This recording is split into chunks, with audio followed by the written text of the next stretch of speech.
You may be surprised to hear that the modern notion of the will, the me, the I, is something that was created. It emerged through history at a certain point in time. And that point in time is right around the time that Christianity arose. And this is not a coincidence. And so, for instance, in Epictetus's discourses, we hear that you are not, your flesh and bone, you are your will. Well, what is the word for will, or that usually gets translated as will or volition? It's prohairesis. And prohairesis is an important term for Epictetus, and it's key in the history of the development of the will because it's Epictetus's use of this which really signals that, okay, something has changed, where this has become what is identified as the individual, that which is quintessentially human and quintessentially you. And so it led to things like, for instance, he would say, you may beat me, you can do whatever you want to me, to my body, but you cannot touch my prohairesis. You cannot harm my will. So this is a common sentiment, right? That, you can beat me, you can best me, you can do whatever you want, but, my will is my own, that sort of thing. And we still talk like this. We still think like this to a large extent. And that emerged around that time, around the time of Christianity and Epictetus in Stoicism. And so there's a history where we can see this evolving. And so let's flash back a little bit because this is part of the discussion of the individual and the emergence of the individual in general. And so the individual and the idea of a soul or a mind is something that in very ancient Greece, in Homeric Greece, we don't have fully developed individuals. And so with Homer, the shades that roam the underworld are not fully developed people. And it's only after Homer and the time of Pythagoras that we start hearing about individual souls that are actually capable of bearing moral quality. Because before that, you had a situation like Helen of Troy. And we hear about this from Gorgias. Now, Gorgias is a sophist who was writing around Plato's time. And Plato has a dialogue called the Gorgias. Gorgias wrote a piece called the Encomium for Helen, where he's speaking about just this and saying that, Helen wasn't to blame, as if he was her lawyer or something. Helen wasn't to blame for sleeping with Paris and starting the Trojan War because she was possessed by a god. And so, the desires and all these other things kind of flood in and it's out of your control. And by the ancient Greek account, that was something that happened all the time. The gods kind of went in and out. They controlled things. They would take you over. You would be enthusiasmos, which is where we get our word enthusiastic. And so you would be literally in theos. You had a god in you. So you were possessed by the god. And it wasn't just you that was possessed. It was that your identity didn't just kind of step aside or take a holiday. It was that the gods could easily come into what we naturally think of today as ours. In other words, they didn't think about, the edge of identity being, the bone, the skull, and the brain.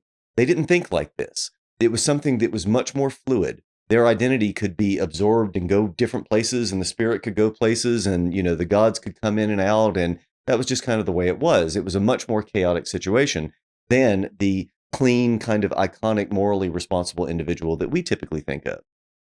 But there's been a pushback recently.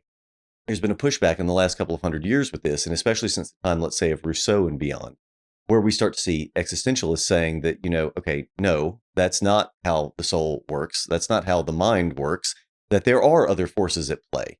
And this was more or less, the push for psychotherapy as well, right? We hear this from Freud with the unconscious, and then with Jung and beyond, and then modern psychotherapy. It's just kind of a commonplace that you've got different warring motivations and forces, and it starts to sound an awful lot like polytheism. And that didn't go unnoticed. This is one of the reasons why William James, the father of modern psychology, said very much that same kind of thing and pointed to polytheism, that, this may actually be viable in the modern world. We're headed in a direction that seems very polytheistic in that way. So now, flashback to Pythagoras and Helen. So Gorgias was saying that Helen wasn't responsible, but by the time he was writing in Plato's era, it was already a joke. It was already a satire.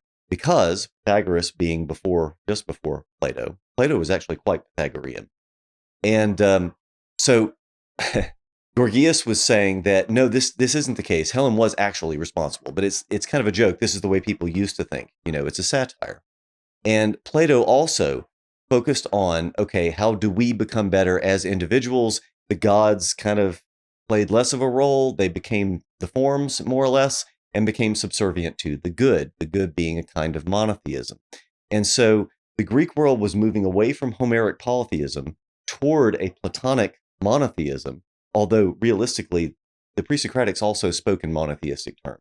So Thales with water, Anaximenes with air, and Anaximander with the Apiron, and Heraclitus with fire, and so on. And so we were already kind of headed in that direction. And so with Plato, what was going on in your head with philosophy made a whole lot more of a difference than it used to.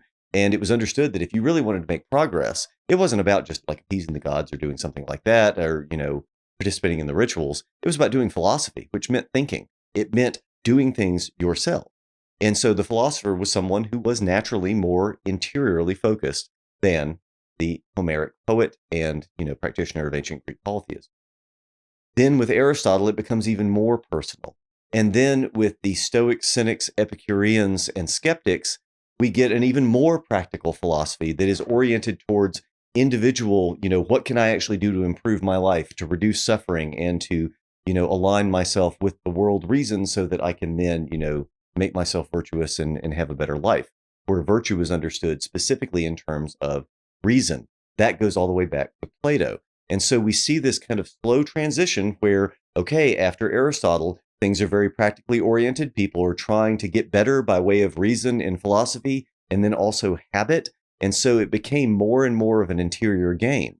Well, this just continued for the couple of centuries after that. And Stoicism became very popular and developed into what we get with Epictetus. And with Epictetus, we start seeing this, okay, no kidding, your prohairesis, your ability to resist with reason, that's you.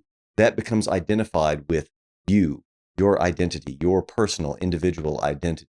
Now, the hints that we get of that earlier are not so obvious, and you don't hear about this very much with Aristotle. And so Aristotle's notion of the acratic, akrasia, this is something that is commonly talked about in the Nicomachean Ethics, but not in terms of the individual will.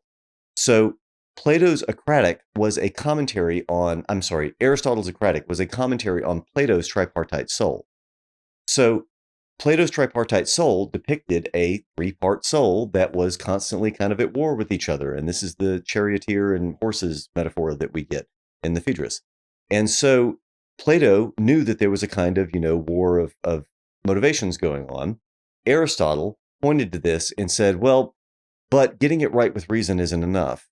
It's possible to know what the right thing is, but not be able to do it. And so there's this struggle by the Acratic to try and do the right thing, even though you already know it. For Plato, knowing it was enough. Knowledge is virtue. And so if you have the knowledge, you have the virtue. And so it points to a more comprehensive version of what knowledge is, but nevertheless. But for Aristotle, we start hearing about the struggle. And so the struggle of the Acratic is one that points in the direction of the individual will, because think about it for a second. The struggle that we have with reason to try and overcome desire and try and overcome things that we have decided via reason are not good for us. I mean, that is what we associate with the individual will. That's what we get with Epictetus. That's what we get even a few hundred years later with Augustine. And so this is something that is at, kind of the beginning of this period of the conception of the individual being tied to this struggle of reason, the kind of neocortex, against the rest of the brain, against the rest of what it means to live and breathe as a human being with respect to desire and emotion and appetites and all of the things that we have. And so it's that period of history.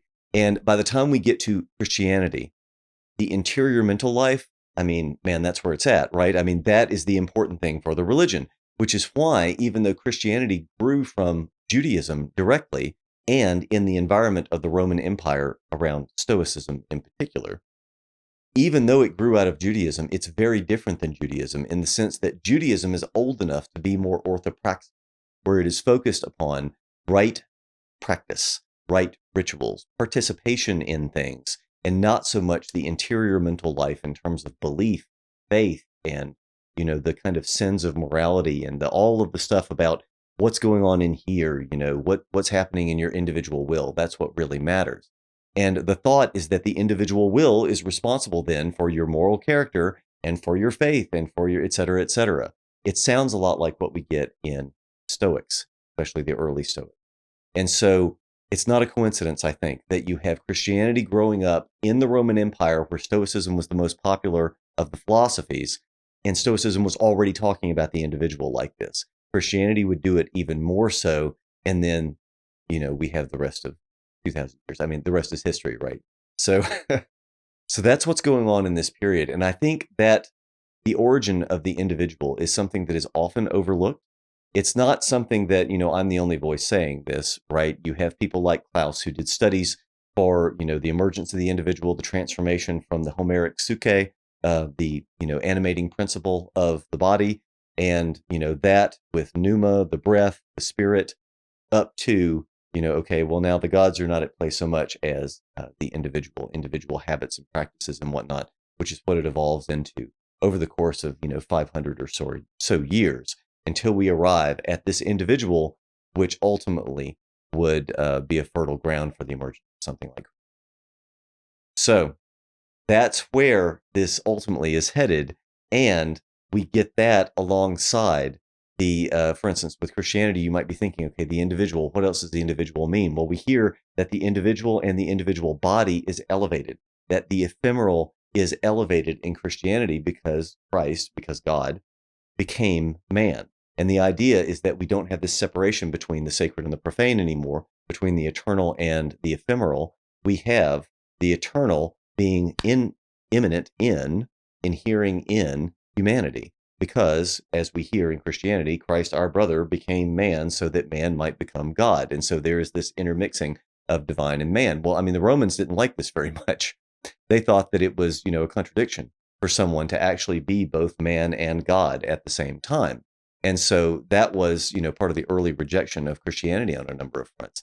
But at the same time, this idea of being both eternal and temporal has its roots in Plato and the idea of participation.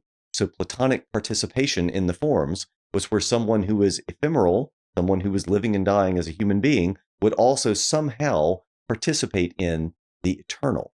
And that participation in the eternal, of course, was done through philosophy, which means reason. Reason is the logos. The logos is the ordering principle that gives order to the entire world. And that's what we get in John 1:1. In the beginning was the Word, the logos.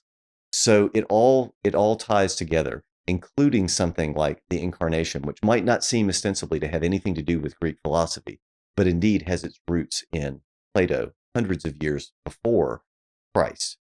And then this explains why it is that the early church fathers were, to a man, Platonists, and unabashedly so, and frequently looked at Plato and Socrates and Aristotle very, very highly.